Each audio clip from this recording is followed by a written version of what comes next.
എന്തായാലും ബംഗളൂരു ആരാധകർ ചെറിയ കലിപ്പിലാണ്. കാരണം വയസ്സം പടയുമായിട്ടാണ് ബംഗളൂരു FC ഇപ്രാവശ്യത്തെ ഇന്ത്യൻ സൂപ്പർ ലീഗിനും ഡ്യൂറൻ കപ്പിനും അതുപോലെ തന്നെ സൂപ്പർ കപ്പിനും ഒക്കെ ഇറങ്ങുന്നതെന്നാണ് ബംഗളൂരു ആരാധകർ പറയുന്നത്. നമുക്കറിയാം ഇന്ന് അവരുടെ ഒരു ഓപ്പൺ സ്റ്റേഡിയം ഒരു സംഭവം നടന്നിരുന്നു. അതിനകത്ത് അവരുടെ പ്ലേയേഴ്സിനെ എല്ലാം ഇൻട്രൊഡ്യൂസ് ചെയ്യുകയായിരുന്നു. അവർ യങ് ഇന്ത്യൻ പ്ലേയേഴ്സിനെ എല്ലാം അവിടെ ഇൻട്രൊഡ്യൂസ് ചെയ്തു. അതിനെ മെൻഡസ് എന്ന് പറയുന്ന ആ ഒരു പ്ലെയർ, പിന്നെ ഒരു വലിയ കട്ടൗട്ട് വെച്ചുകൊണ്ട് ഡയസിൻ്റെയും നൊഗ്വേരിയുടെയും റിവ്യൂ അവർ ചെയ്തു. സോ അതൊക്കെ വേറെ ലെവൽ സംഭവമായിരുന്നു.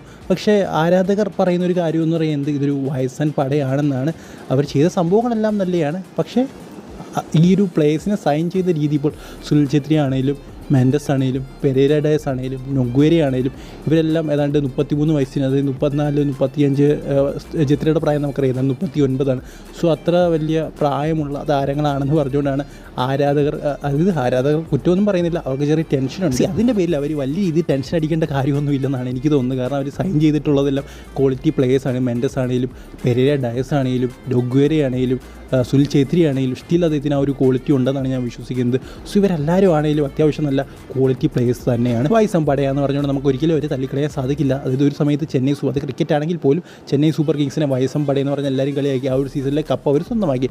പിന്നെ ഇതിനെ, അതായത് ബംഗളൂരു FC ഫുള്ളി ഒരു വയസ്സം പടയെന്നൊന്നും പറയാൻ സാധിക്കില്ല. കുറേയധികം റോഷൻ സിംഗ് അതുപോലുള്ള കുറേയധികം യങ് ടാലൻസും അവരുടെ കയ്യിലുണ്ട്.